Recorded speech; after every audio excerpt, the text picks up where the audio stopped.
Hello and welcome to the first episode of Dizzycast. We are so glad that you've decided to join us for the first one. So my name's Heather and I blog about my adventures with MS and also my little donkey, Dizzy the donkey. We have been blogging for about a year now and we've finally decided to venture into the world of podcasting.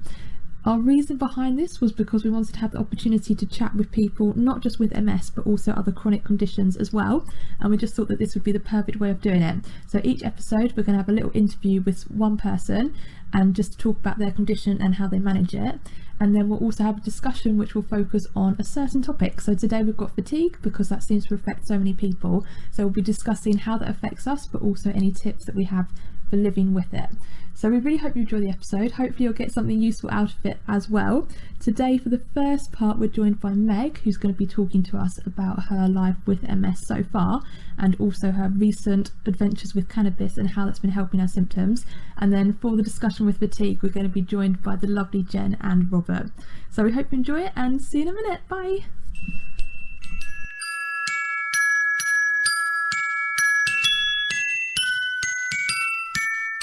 Hi Meg. Hi Heather. Thank you so much for joining us, Meg, today on our first little podcast. We're so happy to have you here. So first off, could you just tell us how you were diagnosed and kind of what your initial symptoms were? So Heather, I was diagnosed in 2007 and my very first symptoms were the dead, numb feeling that you get in your feet. I always say to me, it's similar to when your foot falls asleep and it's heavy and dead before you stomp it and get the pins and needles. I literally spent the summer stomping my foot. Just everywhere I was, I'd stand in line and stomp my foot. And I never got the pins and needles. But I was also, I was extremely active. I was still running like 6 to 8 miles a day, even in like the dead heat of summer. And I just assumed I had pinched a nerve. And so I just let it go until end of summer, September. I was standing in a park with my children and I realized I was peeing my pants. And I had no prior knowledge to the events that occurred. And that's what led me to go seek medical attention. I decided there was definitely something wrong with me. Was it not getting worse so that you carried on doing that amount of exercise? No, at that point, it didn't. After the pee incident, my walking began to get more severe. The numbness went to both legs and my balance began to become compromised. And at that point, throughout my whole first years of diagnosis, I worked out constantly. Once I wasn't able to trust myself out on the road, I moved, to the gym, to the treadmill, and then I went to the pool and swam because you can't fall down swimming. You can fall in the pool, but you're usually okay. Yeah, it's not quite when as that bad. happens. It's not quite as traumatic. So at the time, I was experiencing what I now know is the MS hug, but having 3 kids under the age of 8, I was familiar with what it felt like to be pregnant, and the tightening I felt, I kind of equated it to what it felt like when the baby would roll in my stomach. Therefore, I decided it was something in my uterus, and at night, as I tried to sleep and couldn't because there was something wrong with me, I self-diagnosed myself with a tumor in my uterus. And so I arrived at my gynecologist's office, and I had kept it together at that point. I really hadn't mentioned to anybody in my life what was going on. And she walked in, and I broke down. I sobbed for probably 45 minutes. I don't know how she made anything out of what I said to her. But at the end of it, she said, you're going to be okay. It's not your uterus. Everything you're describing is neurological. We're going to get you in to see a neurologist. And she was super young. She literally had just finished her medical residency. And I think it was extremely fortunate that, she had just finished her whole education because, she just totally focused into what I was describing. And, I actually ran into her years later and she said, the minute you started describing it, I knew you had MS. So she realised straight away what it was. Yep, but she didn't say anything to me because, that wasn't what she was medically licensed to be diagnosing me with. But from there, it was, it wasn't an immediate, I ended up being diagnosed with transverse myelitis to begin with and was told it was 100% temporary. It would be gone within a year's time and I would be back to, running my half marathons or whatever. And then, I began to get better. And so I believed that. But shortly after that, I had another flare returned and did another MRI, and that's when I was told that it was MS. Did you have any ideas before that it could? No, I didn't. My ex-husband claims he did. And part of it is after that, self-diagnosis of cancer of the uterus, that which was not, didn't involve me Googling anything late at night. I just decided that I was going to stay out of it. I was going to let because I could read and diagnose myself with way too many things and I could become paranoid. And so since I had found, medical attention that was believing me, I've heard so many people who go through years of, kind of doctors just brushing them aside and saying their symptoms are all in their mind, which is kind of ironic. But it really, I just decided I've been put in the hands of somebody who knows. I'm just going to wait. So I didn't really explore the options.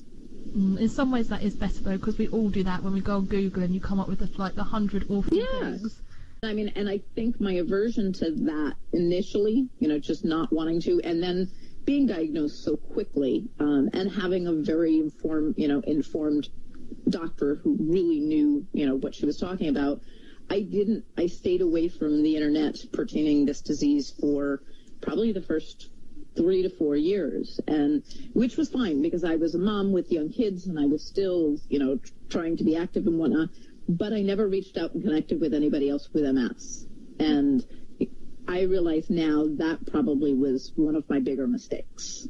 Why do you say that's a mistake though? Part of me thinks that's probably not a bad thing because then you don't come across any because I didn't. Okay, perfect example. The MS hug that I mentioned was, I thought it was the baby, which was my cancerous uterus thing. That went away, and I didn't have it again for 2 years, and I was on a road in middle of nowhere in the woods with my kids, heading on a 5-day camping trip to where, we didn't have internet access. There isn't even local 911 dispatch, and I began having that feeling, and I went into full panic, and just absolutely I'm going to get out there and I'm going to fall down, and my 3 little kids aren't going to know what to do, and there's no phone. And so I stopped and turned around and went back to where we had phone service, and I called my doctor, and fortunately the nurse on duty was right there, and she assured me that it was the MS hug, and she explained it all to me. But if I, in that 2 years that I had the disease, if I had done any research or I had connected with anybody, I might know that this is just yet another thing that, comes with this disease. And so that's where I think, I probably could have done a little research. Yeah, just so you'd known a little bit more about it. I don't know, I still don't know which is the better option, to be honest, but I do understand. Yeah, no, I don't. Yeah, no, and I obviously didn't think it was a bad option at the time. It was, it was what I was living, and I wasn't, I was very willing to just roll with whatever happened, other than, and I wasn't finding myself in places where I didn't have cell phone, with my kids panicking, but that one story. So for the most part, I mean, and I think for now, I really enjoy connecting with others with MS just because, no matter how much you try to describe it, or at least myself with my words, I don't always know that I am putting it out what it feels like. And so, to write something and have somebody, comment back that this is exactly it, or, oh my God, you're in my mind. That just kind of gives me, I don't know, I guess, reassurance that I'm not losing my mind and I can explain it. No, it's true, because it is so hard, especially if you explain it to people that don't understand. Don't have it. Sort of look at you like you're a bit weird. Yes. Did you try any treatments at the beginning? I started out with Avonex, and I was on Avonex for about a year.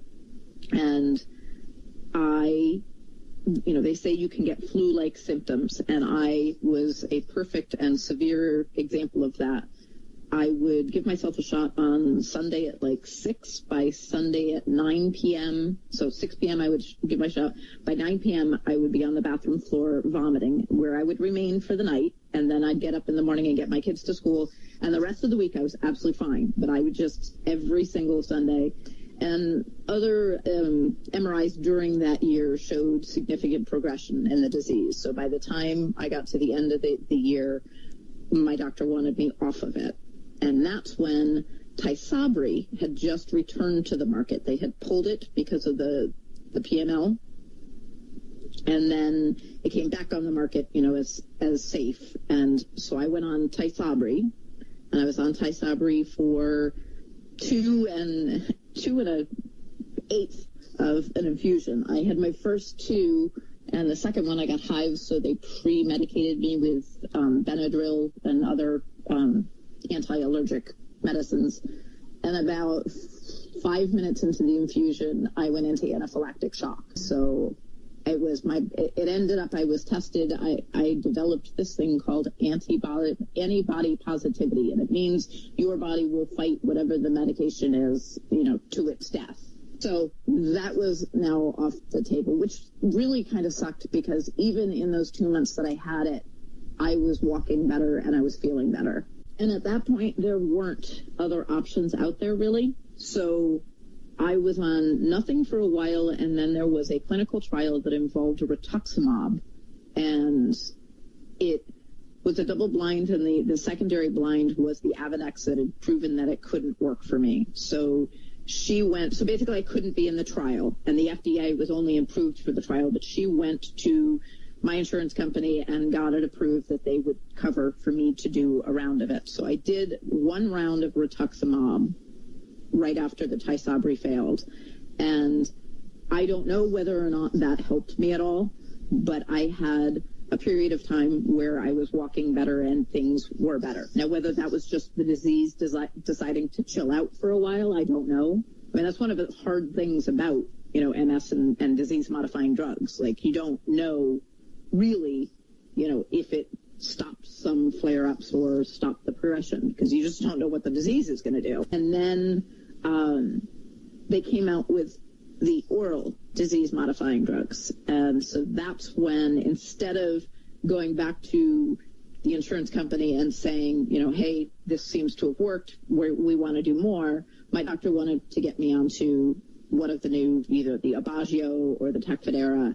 And so I chose Tecfidera. And so I was on that for maybe a year, I think, maybe a little less. And I was a patient advocate for Biogen, going out and talking to people about this story and, trying disease-modifying drugs. And I had the absolute worst problem with constipation with and it was, and I've never, again, I'm healthy, I exercise, I eat, and then poop comes out of me. Like, I've never had to worry about it. And so I didn't notice for, way too long. And, it just really, really screwed with my body and being able to, process foods and stuff. And it got to the point where it was not, the negative side effects were just not worth it. And I have not been on another disease-modifying drug since then, but only because each time I go for my MRI, there is no progression, no new lesions, no active lesions. And, even though my doctor is a very, very strong, advocate for disease-modifying drugs, even he didn't raise, a stink or an eyebrow when I said, I kind of don't want to put anything in my body that might wake the monster up. No, and not when you've had all those side effects of all the other ones. No, and I have no new lesions, no progression, and that's great. But I also know that, I live day to day with symptoms. Like, every day my MS is something that, I have to, somebody, one of the magazines that I've done some articles with asked me if I would give a life hack that, I do for my MS, for something. And I just laughed and said, my entire life is a life hack. Like, I literally, I have to come up with creative ways to do things. But I know recently you've started on your journey with cannabis helping your MS.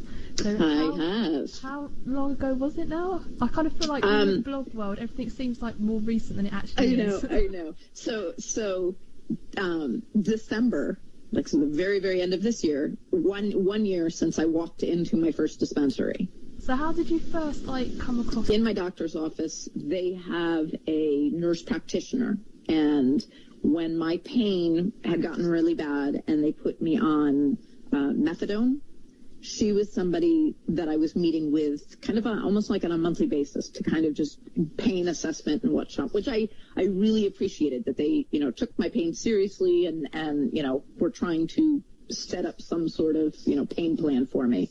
And cannabis was something that she brought up. And at that point, it had been approved here in our state medically. And she mentioned it, but knew nothing about it. And, which is understandable, because when you work in a doctor's office, you're not going to be recommending something that is not, legal as far as the FDA is approved. Our federal government still views it as illegal. So, so for her, she just said, I have many patients who find relief from it. And that was the end of the conversation. She gave me the medical marijuana card, but I was still in their hands. I was trying each of the pain medications that, they suggested. And, I appreciated Sean's support, because, as the pain got worse, I've, talked about the only thing that would relieve it was alcohol. And it's not like, oh, I got dead drunk and and that's what did it. It literally, like, a glass an hour kept the pain, from a 10 down to a 5. But over the years, I mean, if you're having, a glass an hour from 4 p.m. on every single day, because that's how you can survive. And, but Sean, I was like, I have a drinking problem. And he said, no, you have a pain problem. And he, pushed me to go back to the doctor and tell them, like, listen, you're asking all these questions about the pain. You should know, like, alcohol takes the level down, which was eye-opening to them, because it brought them to look at a whole different family of pain meds than what they usually suggest. So, like, being open and honest with my doctor proved to be, a valuable thing. Like, you think, oh, you ask me how many drinks I have a week, I'm going to say 2. But, like, by me finally saying, actually, it's the only thing that helps, it did make them look at other things, which was awesome. And so as I was trying all of those things, I kind of am a person that, like, I need to know with this disease, if I'm trying a drug, if it's, the drug that's helping. Like, if I started 3 things at once and I felt better, how would I know if it was all 3 of those, or, is it just one of them and the other 2 were just things I'm throwing in my body? And so I everything I seem to do, and I've done it totally unconsciously, is very, methodical. And so, I would be on their pain meds for, a period of time, and if it began to not work, I would wean myself off of that one, and I would start the next one that they suggested. And I went through, I think I probably went through 5 or 6 different pain meds over the years. And when the last one, I joke, the very, very last one I went on, I put on 25 pounds in 8 to 10 weeks. And it literally was like somebody took, an air pressure, machine and blew me up like an inflatable balloon. And I realized that the pain was still really bad. And I talked to Sean and I said, I need to get off of these meds. I can't do this anymore. And so he said, well, okay, we'll come off of them. And coming off of them, I realized, because again, I did everything very slowly. Like, each month I would do a different one, because I wanted to see, like, if I come off of one, are there symptoms that are going to come back, or, is the pain going to get worse?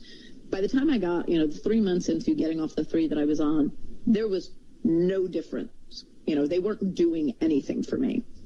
And, it got to the point where it was, mid-November, and the pain was just literally, unbearable. I couldn't function. I was no longer able to, put on a good face and make it look like everything was okay. And, every day Sean would go off to work and he'd say, "You're going to go to the pot shop?" And I'd say, "I'm thinking about it." Like, I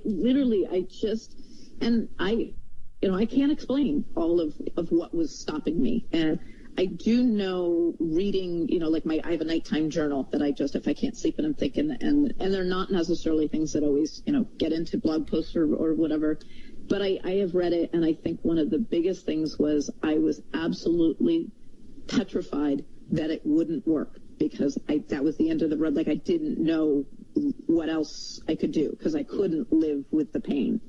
And so I think even though the pain was horrible, and maybe cannabis was going to give me relief, I was so scared that it wasn't going to work.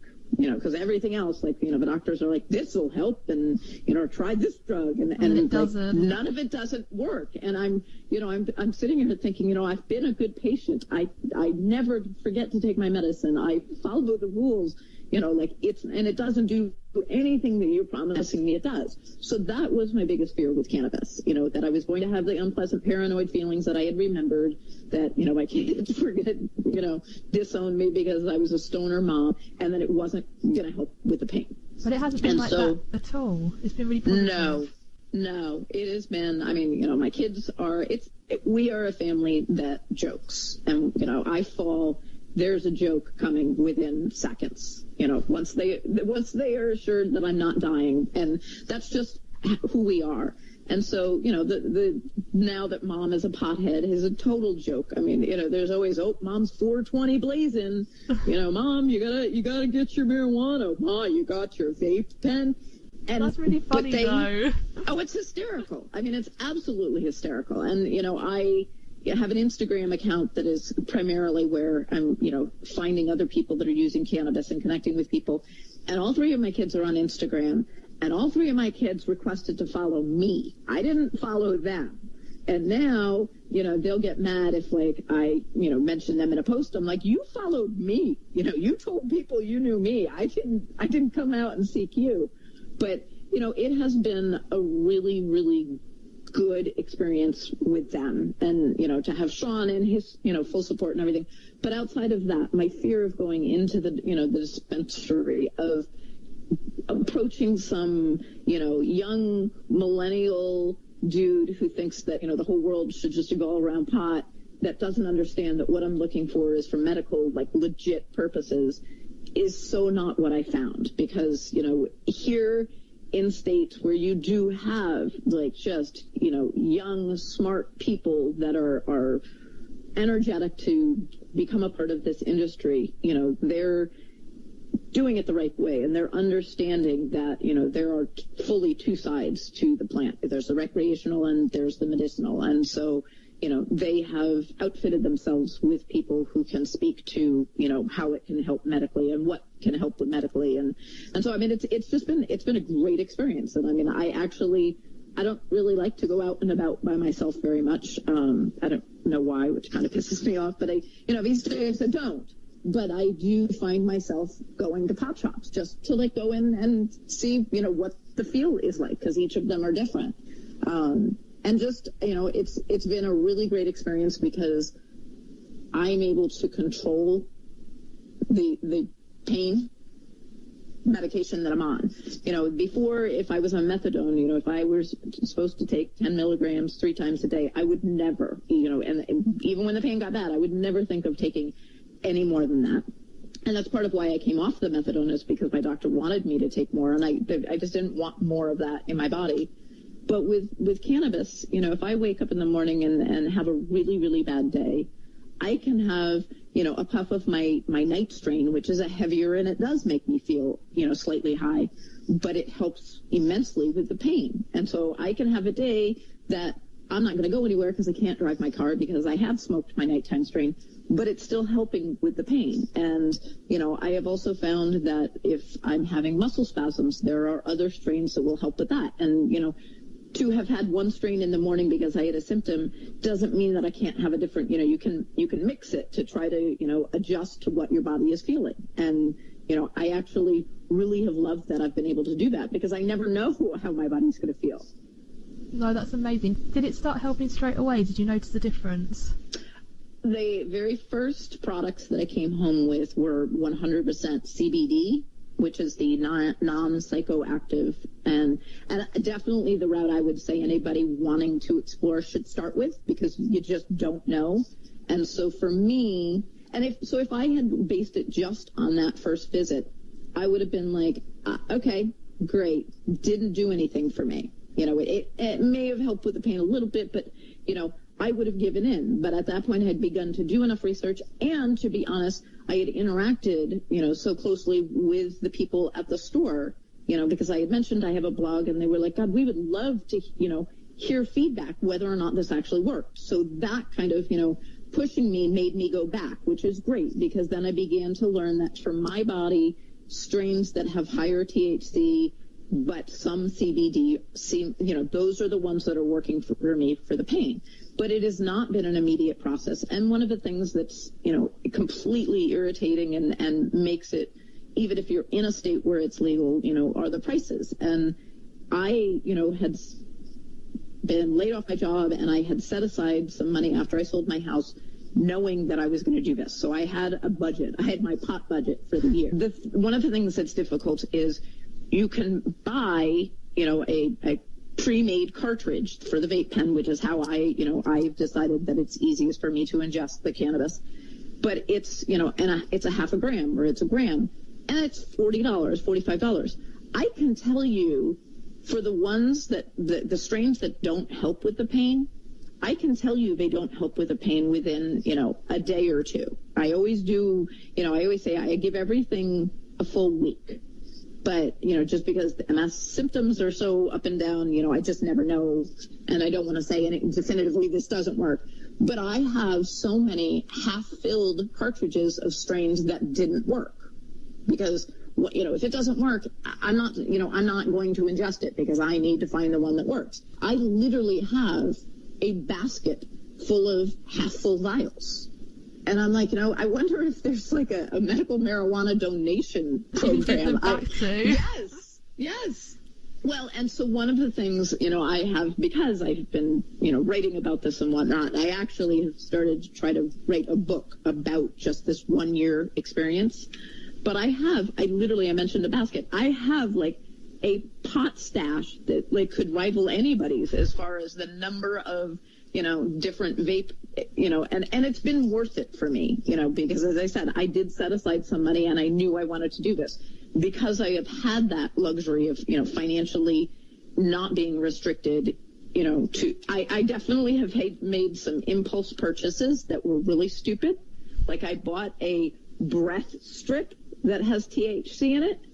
I don't even know what that is. Okay, so like they're a thing that like, instead of popping a piece of gum in your mouth, you put it on your tongue and it disintegrates and it's like mouthwash. But it has THC in it. Okay. Number one, like, so that's just like, one shot, it's like one puff or whatever. It was $9. For one. Like I was going to fund this, this is an option. Yeah, let me try that one because I'll come back and buy 352 million. I think we've all done that at some point though, when we think this is a good idea and then you think, is it? No. Yeah. And the other one that I thought was a brilliant idea is a little packet of honey that was infused with THC. That sounds really nice. Yes, well, I have tea, and I was like, ooh, that could be a way, but I don't always have to take my vape pen and pop. Again, great idea. And I'm, so now I'm learning you can make your own cannabis products. So I could make my own honey infused with cannabis. So this is more just it's a novelty item.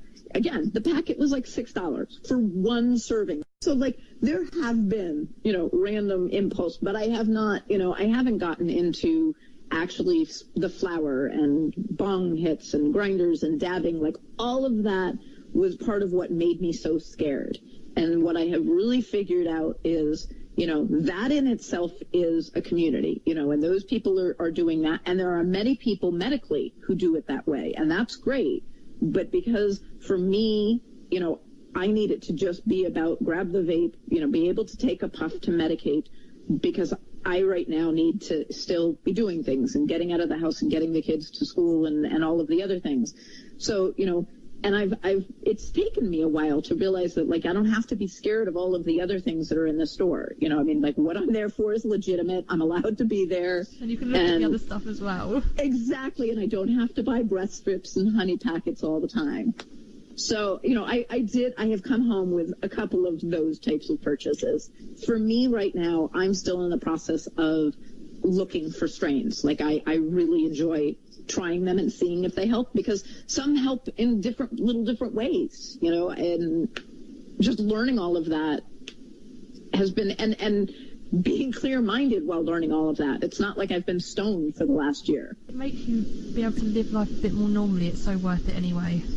Yeah, I have no doubt. I mean, my blog and my Instagram, I post, we bought a fishing boat last year, and I grew up sailing. So I get on the water, and I think that's where I should be living. Like, I just feel at home. Sean loves fishing, but he's never owned a boat. And so we've never owned a fishing boat, and we have literally lived over the last 9 months of what not to do when fishing. We have dropped our, crab pot over the side and realized that the rope isn't attached, and so we'll never see that. And we've, taken off with the net on top of the awning, and it's gone flying. I mean, we've done everything wrong, and yet we've had so much fun. And I don't have a doubt in my mind that I would not be able to be doing all of this if I didn't have the cannabis. I mean, there's just no way with the pain that I could do it. Because even if we're out there and the pain gets bad, I can always take a puff and it will help at least a little bit. And, that wasn't the case with any of the other meds that I've been on. I've lost 15 pounds. So, I mean, and, people are asking, like, about the munchies, because I've had the concern about the munchies.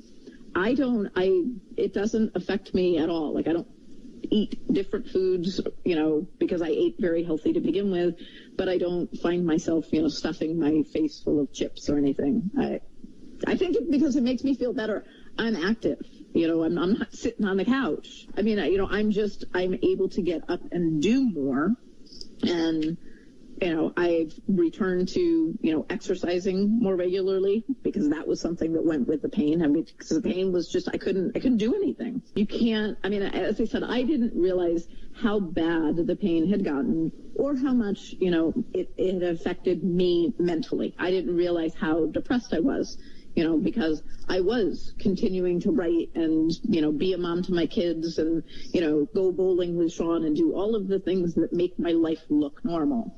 But that was all I was doing. And every single night I was laying in bed thinking, holy crap, how am I going to do this again? Every single day. And I don't think that now. I always feel like I have to start my blog posts with, like, I know that there are so many of you out there that want to try it, that it's not legal. I think it will be. I think at some point it will be, because so many people now are calling for it to be legalized everywhere. It's Absolutely. just a slow process. Oh, yeah. Nothing happens overnight. No. One last question, which is, like, completely different topic, but our next, like, little discussion is going to be on fatigue. So I was just wondering, what would be your top tip for dealing with MS fatigue? I would say the biggest thing for me is, allow myself to just stop and rest.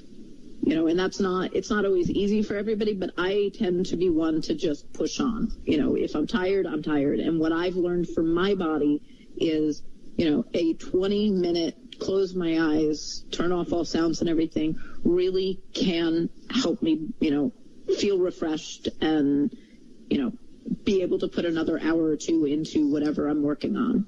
I don't tend to do that. I just push forward. And so that's like one of the number one things that I'm trying to remember. 4 o'clock in the afternoon, I get from picking kids up from school. Before I make dinner, it's like, just take a moment, go into my bedroom and, put my feet up for a half hour.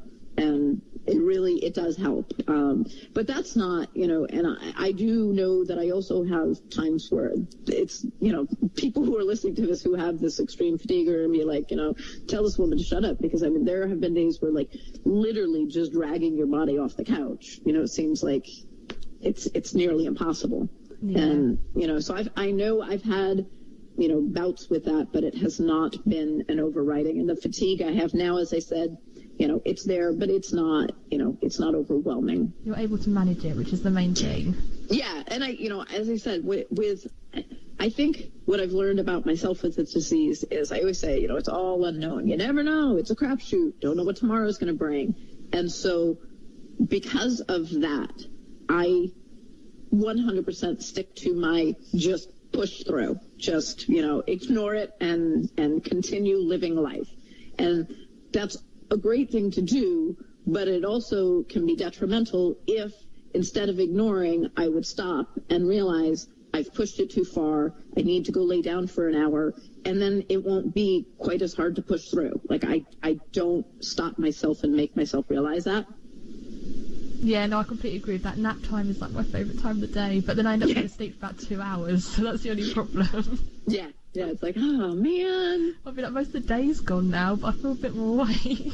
Exactly. I'm not going to be able to do anything because everybody's gone to bed, but I feel better. Yeah, it's just, so I would say, as I said, with the fatigue, it's just remembering to force myself to stop. It's a really good one. Thank you so much. Can I just let you very quickly say where we can find you online? Sure. I don't know why I named it this. The BBH. So BBH. Ages to figure that out. I was sitting there looking at it like, what does this mean? I have to, like, nobody knows what it means. Every time I say it, I laugh because it's the whole joke of boobs, boots, and hair, but nobody else gets it, and I understand it, but now it's been in existence for so long that I can't change it. So it's boobs, boots, and hair, BBH, with MS.com. Brilliant. Thank you so much for talking to us, Meg. Bye.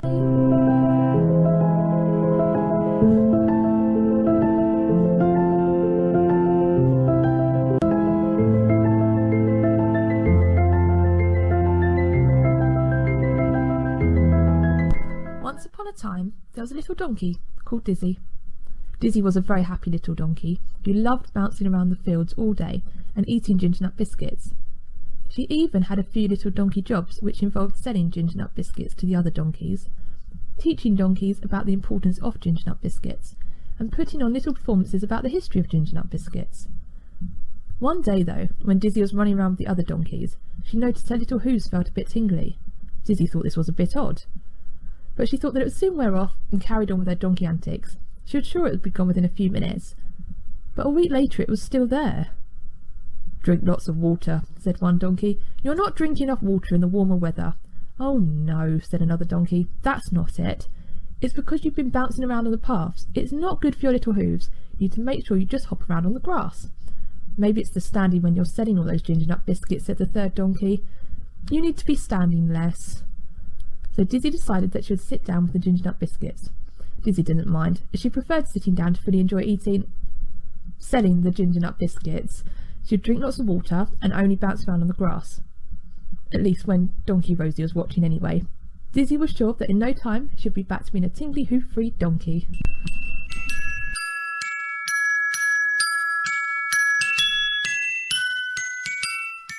Hello and welcome to our first episode of Dizzy Discussion. Today we're going to be talking about fatigue, and we've got the wonderful Jen and Robert with us.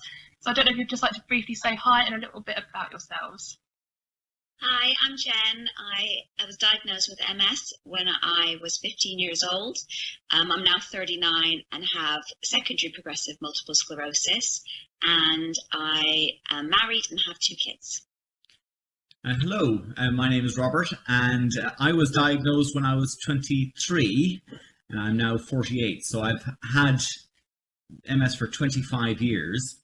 I started off with relapsing remitting MS, and then I had that for 12 years, and then for 10 years I was in remission as a result of the drug that I was taking, so no symptoms. And then 3.5 years ago, car accident, and it all started coming back again. And on top of that, I've got chronic headaches and sarcoidosis, which is another wonderful little autoimmune illness. So that's me. I don't know what that is. Sarcoidosis, it affects your lymph nodes, but it can also affect all your joints. So it usually shows up as a kind of a shadow on your lung, almost like you've got lung cancer, but you in fact don't. But it can damage your liver, your kidney, your heart. But for me, it mainly presents as a cough, and also my joints get sore. And so all my joints, knees, ankles, wrists, everything. I personally think that I got that as well. I was on beta interferon, on Avonex, and I think that lowered my immune system and made me a little bit more susceptible to other autoimmune illnesses. I suspect that might have been the cause. Yeah, because they still don't know, do they, exactly what the side effect and everything is with the different ones. So I take it then that you both do suffer with fatigue, with the MS and your other autoimmune condition. Absolutely. So how generally would you describe your fatigue? Because when talking to people, everyone seems to describe it slightly differently. So with me, it's complete exhaustion, as in I don't even know how to get myself across the room. Well, it's really strange because I actually didn't have any fatigue until a few years ago. So although I was initially diagnosed with relapsing remitting, I didn't really have any symptoms apart from the odd relapse. So I think the first thing I noticed when I kind of started transitioning to secondary progressive was the fatigue. And it felt really, I think there's two types. I kind of noticed it when I was walking, that suddenly my legs would, after walking for so long, my legs would suddenly become harder to lift up. And as a result, I'd be tripping and stumbling. But on an everyday basis, I have that all the time now. That's how I walk. But on an everyday basis, in terms of fatigue, I'll get up and I won't necessarily feel rested, and I just get more and more tired as the day goes by. And I feel like I'm carting massive sandbags with me. So kind of as the day goes on, I feel like I'm getting heavier and heavier and heavier. And sometimes I just feel like I need to sit and I can't do anything because everything's so heavy. That's how I get sometimes. And sometimes, even if I have a really, really good night's sleep, I still wake up and it's exactly the same as I did the day before. Yeah. It's just, how does that even work? I should be like well rested and ready to go, but instead I'm just like, I need another day of bed. Yes, yeah, absolutely. How about you? For me, that was actually when I was first diagnosed, that was one of my worst symptoms. I did have problems with walking and sensory difficulties, but the fatigue for me was really crippling. So, for me, it's just like you're flat. You just can't do anything. You don't. To get the energy to do something is just takes such an amount of willpower, and you have no reserves to call on. It's just like you're just flat. And now again, fatigue is an issue. I'd sleep 8, 9, maybe 10 hours at night, wake up in the morning, and it's as if I never slept, and it's so hard to describe to people. And the best way for me to describe it is, it's like all the air has been let out of you. Everything is gone. Everything is gone, and you just don't know how to do it. And it takes huge willpower just to do something simple like get up and have to go to the toilet, or even make a cup of tea, something like that. That's really simple, but you just think, oh God, I have to get up, and you just yeah. So that was going to be my next question. So you said how you describe it to other people. Do you actually describe it to many people? Oh, sorry, excuse me for a second. Is that the postman? Yeah. You speak quite early. I think in terms of other people, I think, I'd probably just say I'm tired, because after a while, I think it depends on the people. I think if I don't know them very well, I might just say I'm tired, and it's because of my MS, it makes me really tired. But I think with my husband, I remember reading an article about how to describe it using the spoons. So the whole idea of being a spoonie. And actually, I think that's what really got him to understand about how I only have so many spoons, and each activity during the day will use up a number of spoons. Actually, by the end of the day, if you've overdone it, you've used up too many spoons. So I've kind of used that for my family. But I think people truly don't understand about it, and I think that's the difficult thing from my point of view, because when I'm struggling at work, and I think that people think it's just the mobility side of things, and actually that's a struggle. But the biggest thing with my work is, because I work 3 full days, it's the impact it then has on my days when I have days off. That's really hard. Yeah, because I'm the same. Because if I have a full day at work, then the next day I pretty much can't do anything. Yeah. So it's not kind of like I can go home and rest and I'll be up and about the next day. It's like, no, I'll be in bed the next day, recovering from this day. Exactly. I think it's hard, tending to people at work, because I don't want to look like I'm the one going, oh, well, you think you're tired. Like, you should know how tired I'm feeling. So it's kind of a bit hard to try and juggle it, because if you say you're tired because of the MS, then people are like, well, I'm tired as well. Yeah. It's trying to, I never quite know how you actually explain it's not quite the same tiredness that we're dealing with. Yeah. How about you, Robert? Yeah, well, I've been through the gamut of different careers and jobs, and fatigue for me, early on when I was younger, I made a really stupid mistake after I was first diagnosed, because I was looking for energy, and I started smoking because I thought that would be a stimulant, right? I didn't smoke until I was 24. I started smoking, and that gave me a kind of maybe a false boost of energy. And then more coffee, you know, and then when I came back to Ireland, I was put on modafinil as a stimulant to keep me awake, and I was chewing them as well as coffee and cigarettes. It was just like a disaster. Now, I'm not smoking anymore, and I'm not using coffee anymore, and I'm using kind of a healthy diet. But I only work 3 days of the week, and when I do work, it's 6 hours in the day maybe, and if I'm lucky, it could be 4 or 5. So, and I work day on, day off. So that's what I have to do now, and I manage it, you know. But I still find, like, I was out on Sunday doing stuff. I do surveys and market research surveys, and after about 3 hours, walking was just like hell, you know. And as you get slower and slower, and the legs get heavier and heavier, and you have to stop, and that's it. And that's but I've learned to stop now, you know, because you pay, and you pay dearly later, the following day or that evening. And I hate my partner or the other people in my life suffering because of my stupidity, really, or maybe my pig-headedness. I don't think it's stupidity. I think it's just determination, isn't it? Like, we all have it when we think, no, I'm just going to keep going, it's going to be all right, just keep going today, and maybe tomorrow we won't actually pay for it. But then it does always catch up. So what are your top tips for managing it, or just like getting through life with fatigue? I think, like Robert said, it's about, I suppose, pacing it almost. Like I also changed my working days, for example, to day on, day off. So I do Monday, Wednesday, Friday. I think I remember thinking, I don't know if this is going to work. And I don't know if it does work in terms of the tiredness, but I think the idea of always having the next day off is quite nice. Helps you get through it. Get through it. It makes you get through that day that you have to get through, because you know that you're going to be able, if you can have a rest the next day.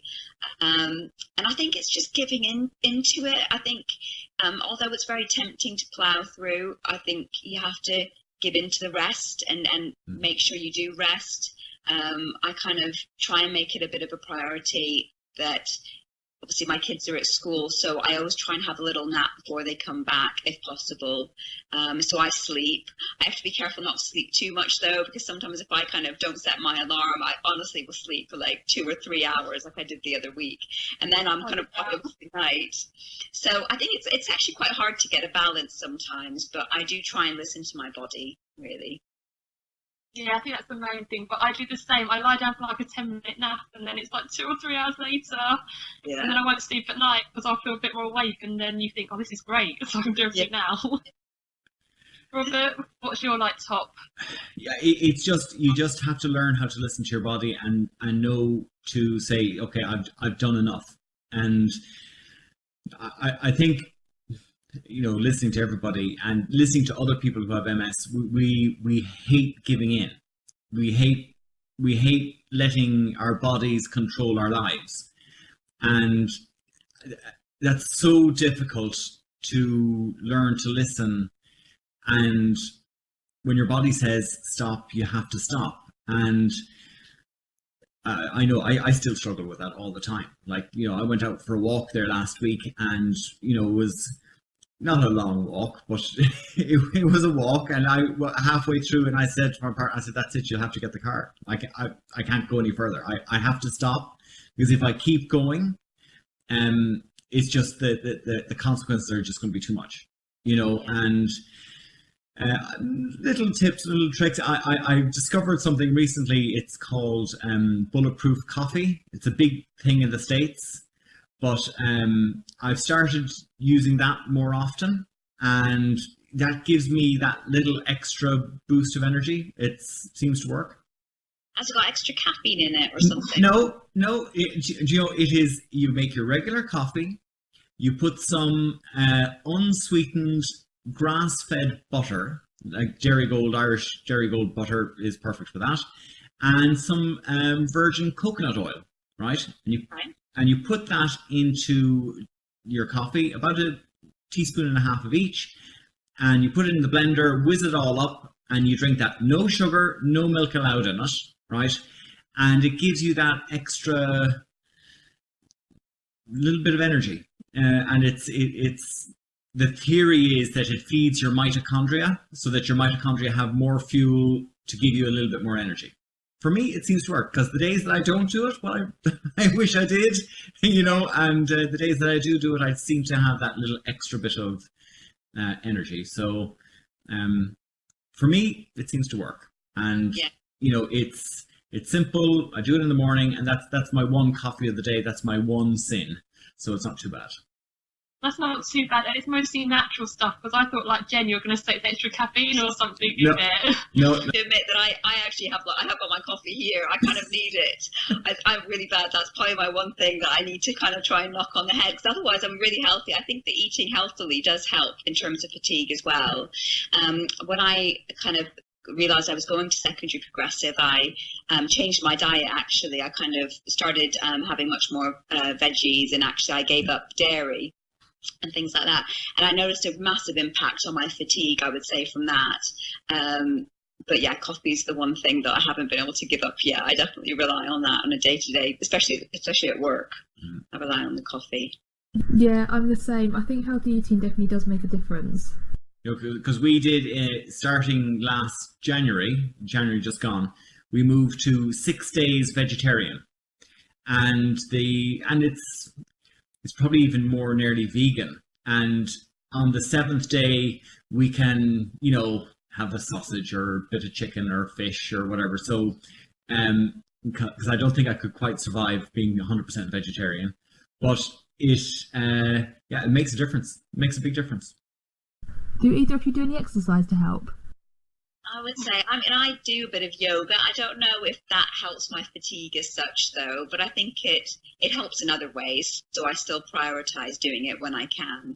I suppose it makes me feel a bit more awake, because otherwise I'd just be sitting there on the sofa on my day off. And sometimes I say, right, okay, get off your bum, Jen, and actually do a little bit of exercise. But it's very, very gentle yoga. So I suppose it gives me a bit of energy from that point of view. Short-term energy, maybe. I struggle with my walking now, so I'd love to be able to go out and do walking and things like that, but I do struggle with that kind of stuff. Yeah, because the yoga is what I do as well, and I do definitely find it helps with other issues. Yeah. So maybe it makes me feel a little bit more awake, but I do love the yoga. Yeah, the yoga for me, I don't have the flexibility, so, but I think I'll have to. It's something that I want to do. I used to swim. And I used to swim maybe 3 days a week, and I love that. But I find that the days that I can swim are the days that I'm not working, and getting up in the morning, because I used to swim before breakfast, because I felt that was the optimum time for me, and the pool was quiet. There was nobody else in it, so but it just to get out of bed. Just getting out of bed to go is, that's the struggle. So unfortunately, I haven't been doing it. And I actually feel that I'm missing out on the fitness, because I think being fitter helps. It's just like, I don't want to, put on too much weight, and I don't want to stay fit, because I want to have my body as fit as possible and as healthy as possible, so that it has the best chance of, keeping me going. So any last tips, or do you think we've pretty much covered everything? I think definitely resting and prioritising what you do on each day is definitely the ones that I follow the most. Yeah. I think diet, I think learning to listen to your body, understanding how you react, because everybody seems to be a little bit different. And I honestly think we ought to treat ourselves every once in a while. So I think the odd cup of coffee and the odd thing, come on, like we have enough to carry without having to totally become Spartan and hermits. So, Yes. you know, we need to have those little extra things but it has to be occasionally, and then it's really valuable. You know, it's like the days that you wake up and you feel you have a bit more energy, you cherish that day much more, and you enjoy it much more because you know what it's like not to have it. So I think we need to have those little extra things to make our lives that little bit sweeter. It's so true.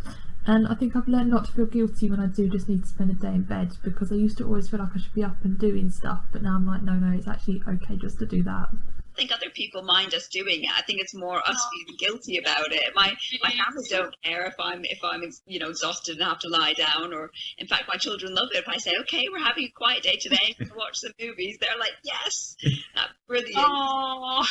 I think that's right. I think don't feel guilty about it, and if you do have a bit more energy, use it, and just be aware that you might need to just take it easy the next few days. Brilliant. Well, thank you two for joining us. Would you like to just quickly share where people can find you? I know you both have your own blogs and Twitter. We do. I'm on trippingthroughtreacle.com. Yeah, and I'm on a 30-minute life. Brilliant. Thank you two. Bye-bye. Thank you. Thank you. Bye.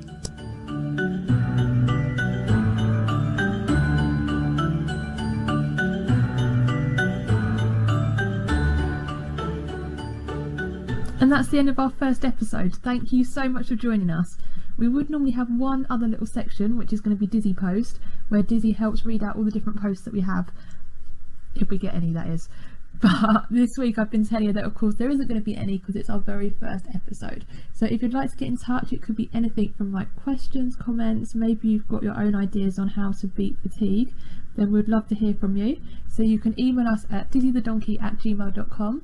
You can find us on our website at dinosaursdonkeysandms.com, or on Twitter at dizzythedonkey. Thank you, we really hope you enjoyed the show, and we'll see you next time. Bye.